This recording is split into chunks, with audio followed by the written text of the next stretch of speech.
Seattle Rep's heartfelt new musical is set to hit the stage this week through September 6th.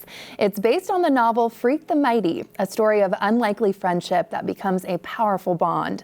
Here to perform Raising a Boy are Kanoa Sims, who plays Gwen Avery, Astrid Van Wieren, who plays Graham, and accompanist Patrick Solkin. Take it away.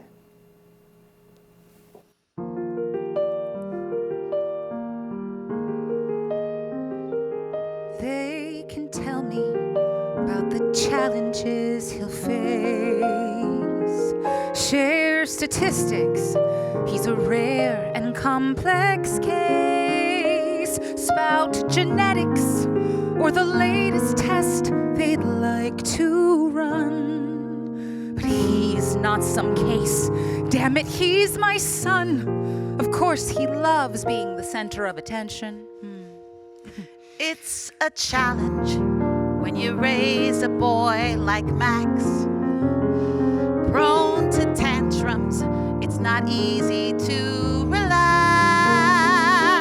When he's troubled, I can never find the words to say.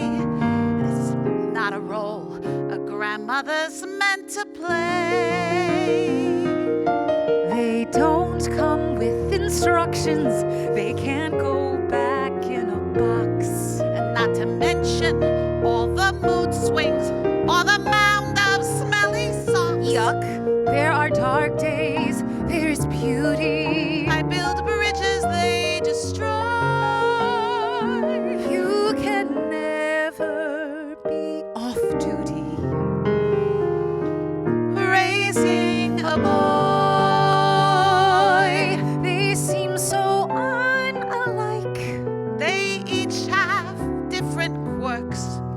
With strength to share as a pair, that's how friendship works.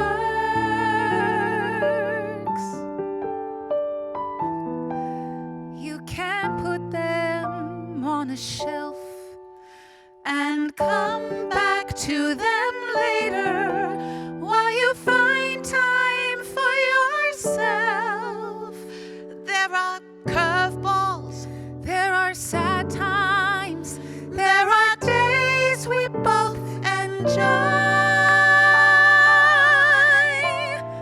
There is nothing we would alter.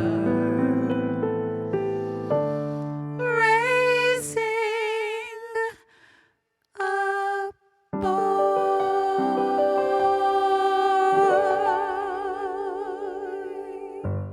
Oh my goodness, fantastic! Woo! Great job too, Patrick. Oh my gosh, so good. Please tell me about the song that y'all just performed. Well, this is a song of them starting to discover their neighbors, their newly neighbors, and Graham and Gwen come from sort of different worlds, and this is them finding out they have more in common than they could realize. And it starts with us talking about our sons, our grandson. So I'm Gwen Avery, who's Kevin Avery, or Freak's mom of Freak the Mighty. And I think one of the important things about this song for her is that it's like she wants people to see her son for who he is and not to be solely identified with his illness, which is mucopolysaccharidosis, which is a rare and progressive illness.